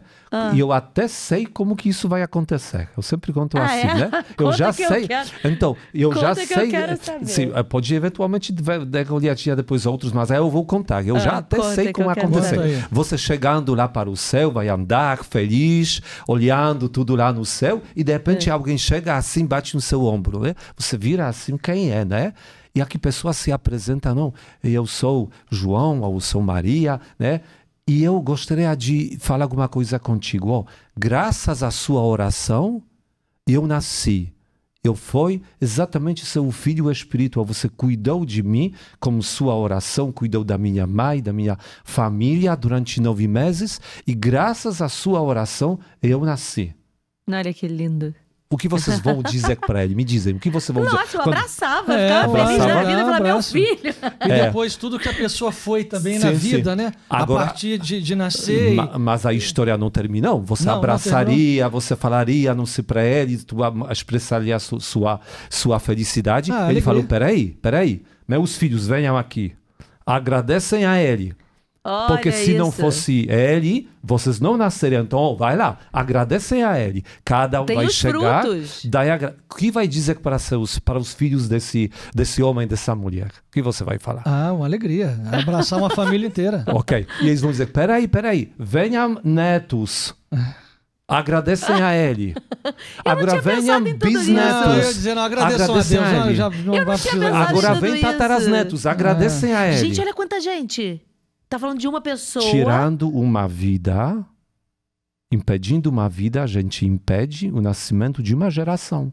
É verdade, olha isso. Eu não tinha parado para pensar nisso. Uma geração. Eu pensei nessa pessoa no céu vindo falar comigo. Mas não pensei nesse resto todo. Sim.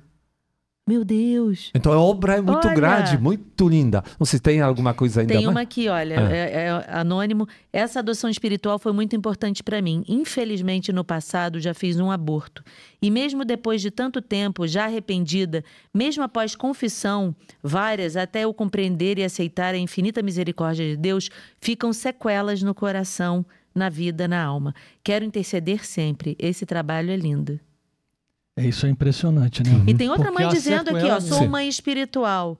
E hoje, da data, começa a minha segunda adoção, em reparação de um aborto que fiz em 1992, que me dói até hoje. Isso em 2023, né? Dói até hoje. Essas pessoas já várias vezes me procuravam agradecendo pela experiência da adoção espiritual. Me falavam assim, o padre, antigamente o bispo, e eu sinto que meu coração está sendo curado.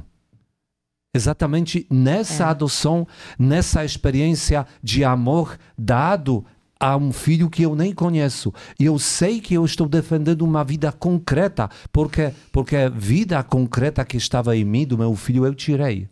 E eu rezo ainda com maior intensidade na intenção da mãe dessa criança, porque eu sei o que ela pode passar, porque eu passo por isso e eu não quero que ela passe por isso. Por isso eu rezo de todo o coração na intenção dessa mãe, para que ela não cometa o mesmo erro que eu cometi.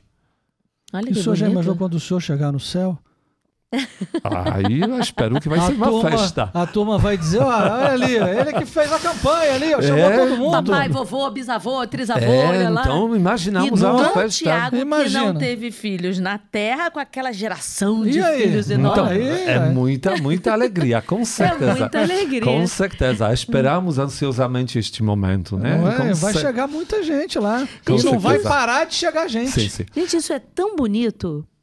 Quando a gente para visualizar isso, a beleza disso, Sim. Isso é um espetáculo. Mas era importante mostrar o aplicativo. Aplicativo, mostra isso o aplicativo. mesmo. Isso mesmo. Fala como é que chama o aplicativo. É a adoção espiritual. Viu, Você gente? entra no... Sim, na verdade, quem tem o celular com Android procura adoção espiritual. Quem tem iPhone procura Adote a Vida. Adote a Vida. Mas eu então, escrevi peraí. adoção espiritual. Peraí. Ah, sim, show. Então, na Apple Store. Botei aqui, ó. Dizer para as pessoas... Adoção, entra, olha, no adoção espiritual. Mas vai procurar na loja, Não, vai ter então, Adote a Vida, vai ter Adote. Aí cai no Adote a Vida. Isso, Adote a Vida é exatamente este aplicativo na loja do iPhone, né?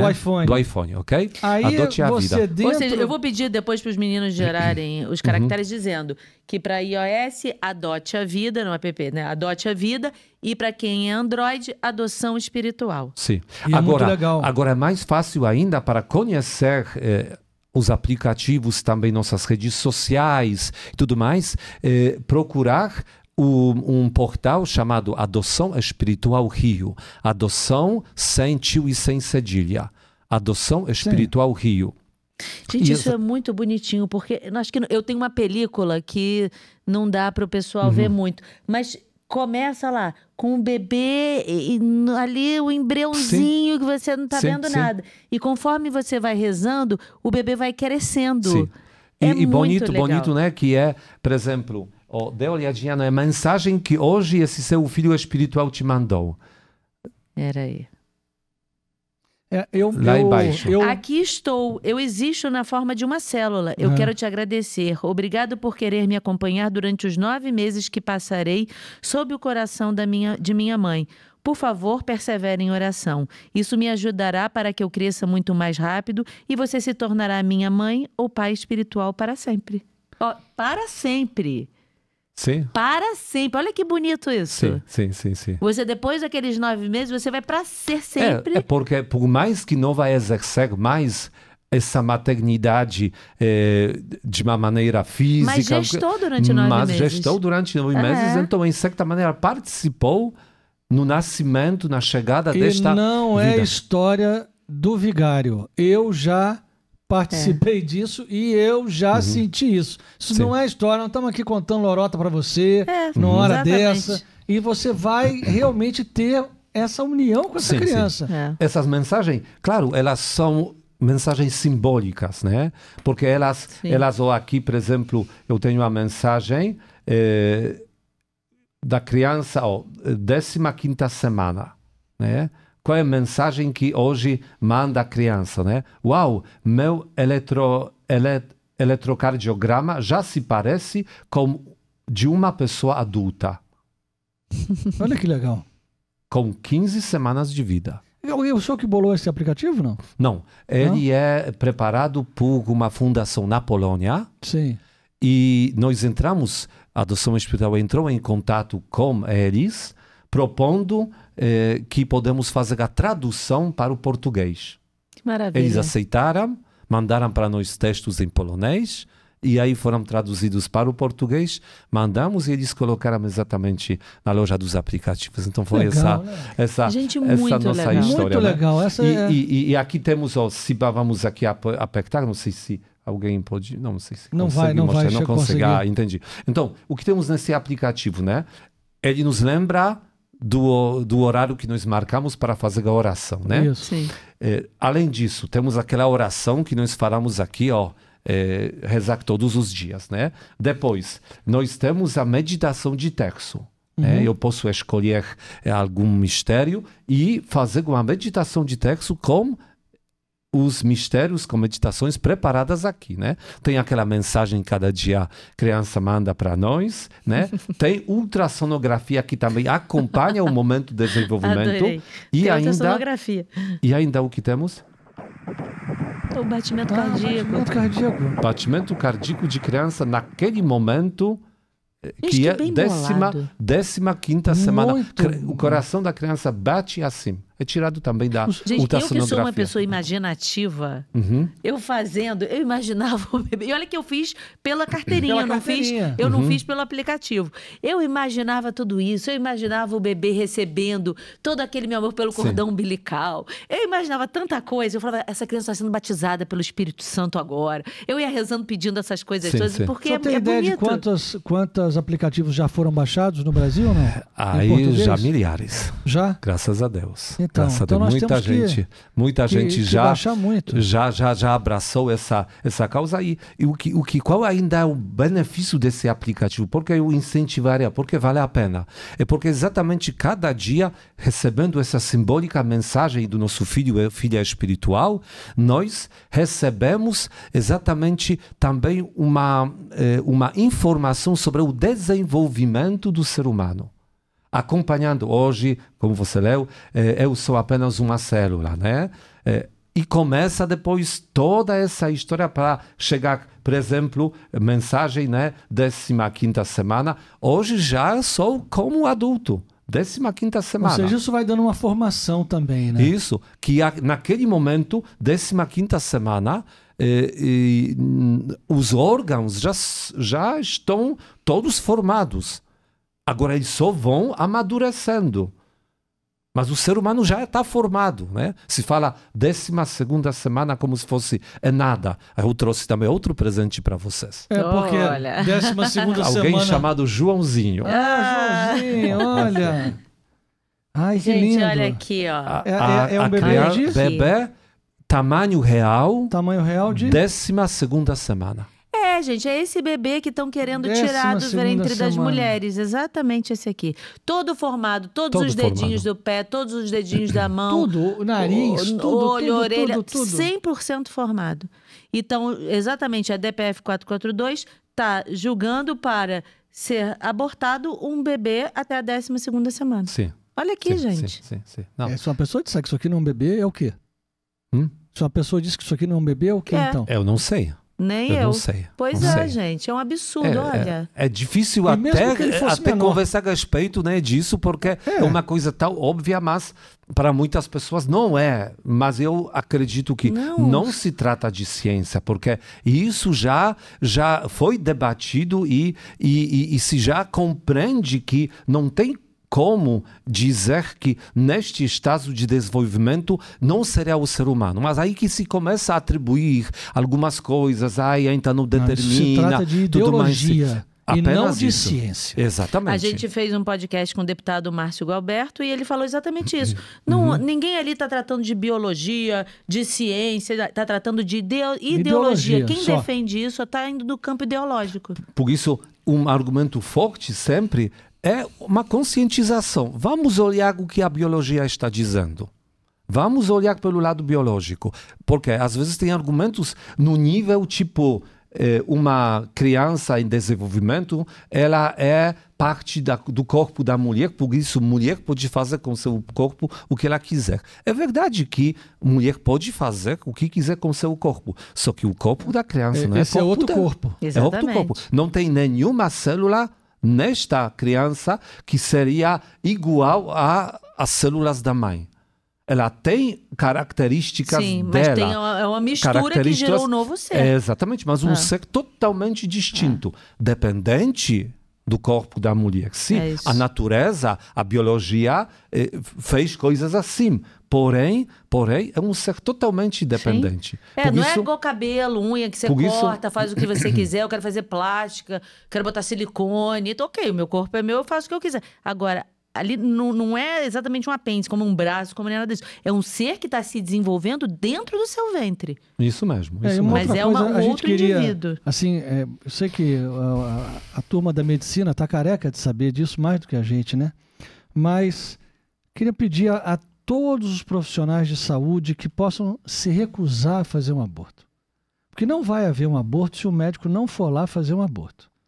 Mesmo que a mulher tome um remédio abortivo, depois vai precisar de algum tipo de intervenção médica, não é? Claro, um remédio abortivo, ela depois vai ter que fazer somente uma limpeza do que ela diz lá, que não era um filho.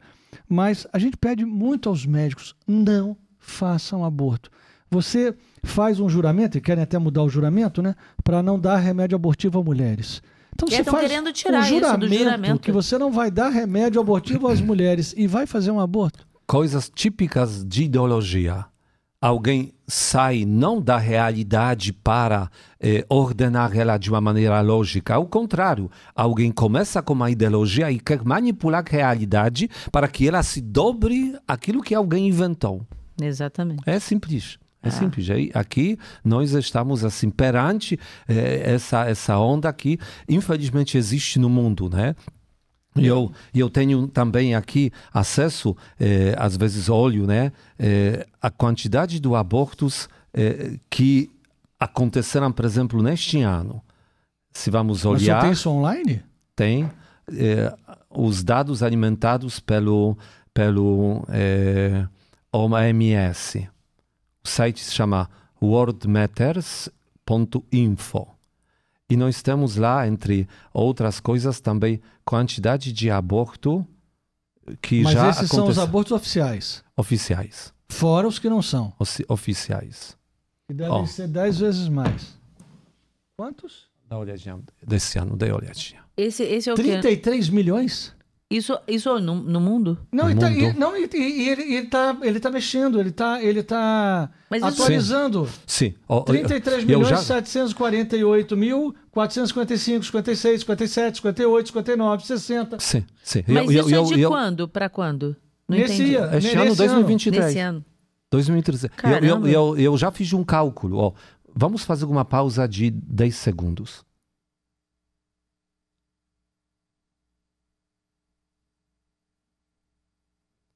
Nesta pausa foram abortadas mais ou menos 12 a 14 crianças. Exatamente, está aqui. Que isso? É assim. Esse dado é real.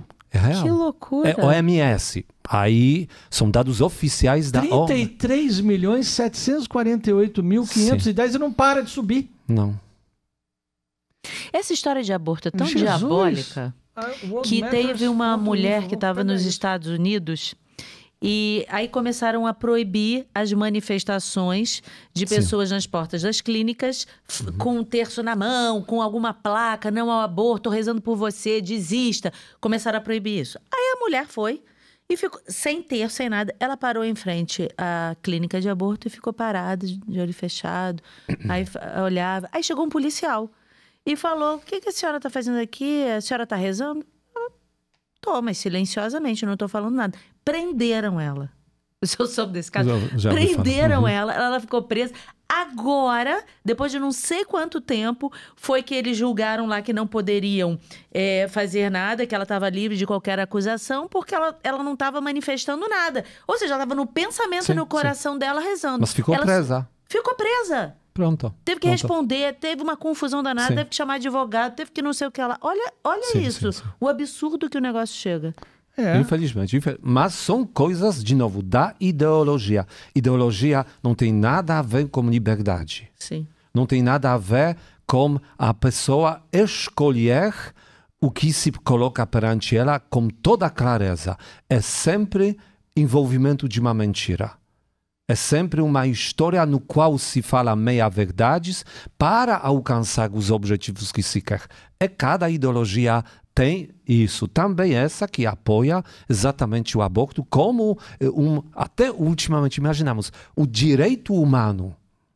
A ONU está dizendo que o aborto é o direito humano. Ou seja, se você é um homem, o ser humano, você tem direito de matar o seu filho. Olha a que patamar chegou a humanidade, né? E se imaginar como ser humano, que 33 milhões de pessoas nesse ano, são quantos campos de concentração? São quantos holocaustos? Holocausto dos judeus se fala sobre 6 milhões. Que é uma aberração. 1933 até 1945. Então, mas já é uma aberração. Só dividir 33 milhões por 6 milhões nesse ano. Aí você tem... Quanto é que dá 33? Olha só, nós estamos no 10º mês. Nós temos 3 milhões de abortos mês. Ou seja, em dois meses você fez um holocausto. Sim. Ou seja, em 10 meses você fez 5 holocaustos. Sim. Que loucura. Por isso é uma coisa que nos assusta, e eu falei isso num programa, uma live na Rádio São José de Petrópolis, que eu tenho certeza que lá no futuro vão olhar a nós que vivemos no século XX, XXI e julgar exatamente essa nossa atitude de abortar nossos próprios filhos. Eles vão olhar como nós olhamos aqueles que justificavam e davam razão ao holocausto dos judeus, na época da Segunda Guerra Mundial. Sabemos, na Alemanha até se criou uma ciência para provar que os judeus eram uma raça inferior, que só servia para ser exterminada por tal característica. Tinha uma pseudociência, na época como se fosse uma ciência legítima, que estava justificando porque exatamente pode exterminar os judeus, né? Como nós hoje olhamos esse holocausto? Claro, condenando, entendendo, até às vezes, até não entendendo como era possível. E eu tenho certeza que no futuro vou olhar a nossa geração e dizer, o século XX, XXI, aquela época onde se abortava tantos seres humanos. Eu acho que é a época que mais se abortou seres humanos na história da humanidade. Sim. Não é? Sim. Porque se eu pegar aí, talvez, aí os últimos 10 anos, os últimos 20 anos, foram populações e populações de muitos e muitos países. Se levar em consideração, por exemplo, que Portugal tem 10 milhões de pessoas, já foram 3 vezes Portugal. Só esse ano. Sim. Que loucura, né? Sim, exatamente. É muita gente. E, infelizmente, em Portugal foi aprovado o aborto. Na terra de Nossa Senhora. Né? Por isso nós, claro, podemos aqui também até incentivar as pessoas a assumirem posturas concretas a favor da vida, né? Para a gente também não falar só desse lado negativo, porque como nós falamos hoje sobre a adoção espiritual, isso é o lado positivo no sentido, somos a favor da vida, nós estamos nos mobilizando porque existe o aborto, porque existe também essa vontade de facilitar ainda mais o aborto, né? Justificando com os argumentos que não convencem uma pessoa que tem um olhar simples, reto, ela jamais vai ser convencida, né? Mas existe este aborto, por isso nós queremos estar a favor da vida com posturas concretas, né? E por isso, durante, por exemplo, esta semana acontecem várias coisas muito interessantes no Brasil inteiro. Por exemplo, aqui na nossa diocese vamos ter uma noite de oração, uma vigília do dia 6 para o dia 10 de outubro, né? Que é daqui a uns 3 dias, né? E no dia 7, né? Esse podcast vai ser depois, né? Publicado, né? Sim. Como que acontece sempre, né? Mas exatamente uma outra atividade nesta semana é uma marcha pela vida no dia 8. Né? Em todos os lugares do Brasil, aqui no Rio de Janeiro, também vai acontecer na praia de Copacabana. E tem muitas outras atividades que eu tenho certeza vão ainda acontecendo nos próximos dias, semanas, porque é uma questão que nós temos que cuidar de perto, assumindo posturas concretas. Não apenas expressando nossa opinião, mas também levantando mão, dando a nossa voz. Eu não concordo, não podemos fazer isso. E no meio dessas propostas, aí a nossa adoção espiritual é uma proposta muito, muito bonita que eu particularmente indico para todos. Nós vamos com fazer, certeza. E o mais legal de tudo, que você, além de adotar essa criança, de você estar rezando, intercedendo por essa criança e por essa família, você recebe benefício com isso, porque você é inundado com amor diferente. Sim. Deus é tão generoso, quando você reza pelo outro que você não sabe nem quem é, você recebe aquilo de volta. Não é? Sim. Então, não, assim, exatamente. Você fica é muito bonito, é muito interessante. E no céu vai conhecer um monte de gente. E no céu vai ter uma família gigante. Exatamente, dos filhos, netos, bisnetos, ou seja, uma enorme família que nós começamos com o ato da nossa adoção espiritual. Quem não fez ainda tem que fazer. Tá bem? Faça essa experiência. Você já reza o seu texto todos os dias, a gente sabe muito bem disso. Então, faça a adoção espiritual. A gente vai disponibilizar todas as informações possíveis para você chegar e fazer. Ou seja, vamos facilitar ao máximo a sua vida para que você possa entrar nessa batalha, essa batalha espiritual, nessa batalha de amor para salvar muitas crianças. E antes de a gente receber aqui uma bênção final do Dom Tiago, na verdade, Kishans Biscup Sidraf. Já não sabe mais. Já não sei mais. Aí já caiu para 70%. Não, é 30. Já foi para 30. Resumindo, nós já recebemos uma bênção aqui de Dom Tiago. Dizer para vocês que toda quarta-feira, 12h30, tem oração ao vivo do Ofício da Imaculada Conceição da Virgem Maria, comigo. Poderosa oração de libertação. Exatamente.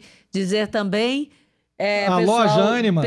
Antes da loja, falar o pessoal do Spotify que está nos obrigado prestigiando. Aí, pessoal. Muito obrigado, pessoal do Spotify. Pessoal do YouTube, se inscreva no canal, deixa o seu like, compartilha, mande comentários para Dom Tiago. Fale, eu estou fazendo adoção espiritual, vou começar a fazer. Escrevam nos comentários. Gente, tudo isso é importante. Quando a gente comenta, quando a gente compartilha, quando a gente deixa o like, quando a gente se inscreve no canal, esse conteúdo, que é um conteúdo tão importante e tão bom, chega a mais pessoas. Então, você pode ajudar muito fazendo isso. Divulgando a adoção espiritual para outras pessoas, que é importantíssimo, e falar também da nossa loja. Loja Ânima, cadê? Isso, Loja Ânima Oficial. Olha, eu estou com um cordão aqui lindo de Nossa Senhora de Fátima, que chama Muito Cordão bem. Turquesa da Loja Ânima. Tem o nosso livro. Dê um presente à sua alma aqui, olha, a mensagem de Fátima. Fátima é a explicação de tudo aquilo que a gente precisa. Né? Fátima vai no Catecismo da Igreja Católica de A a Z. Impressionante. Então, isso, é importante, né? Então, a gente estar assim, junto. E assim, a adoção espiritual já precisa do terço. Então já começa com o Nosso Senhora de Fátima. Sim. Inclusive, se alguém ainda não começou a rezar o terço, talvez é uma maravilhosa oportunidade de começar com uma dezena por dia. Pronto. Verdade. Pai Nosso, Deus, Ave Maria. Pronto. Vai depois vai aumentando. Aumentando, né? Conforme a experiência correta. É isso, Muito pedir bem. para o senhor dar uma bênção aqui para gente, o pessoal da equipe, todo mundo que aqui trabalha, e também as pessoas que estão nos assistindo. Eu quero ainda, antes, agradecer pelo convite, pela oportunidade de batermos aqui esse papo gostoso sobre tantos assuntos, de modo muito especial, sobre a adoção espiritual e claro, parabenizo vocês por serem também mãe e pai espiritual.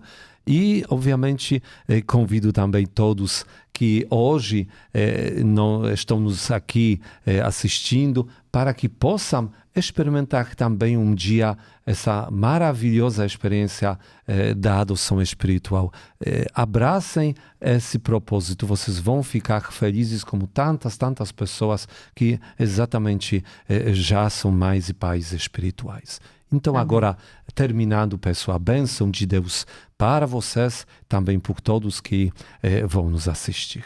O Senhor esteja convosco. Ele está no meio de nós. Abençoe-vos, Deus Todo-Poderoso, Pai e Filho e Espírito Santo. Amém. Louvado seja nosso Senhor Jesus Cristo. Para sempre seja louvado. Oh, que bom, muito obrigado. Muito obrigado. Tiago. Dom Tiago, eu ia falar de novo, mas não vou falar o nome não. Dom Tiago. Tchau, gente. Valeu. Obrigado. Obrigada.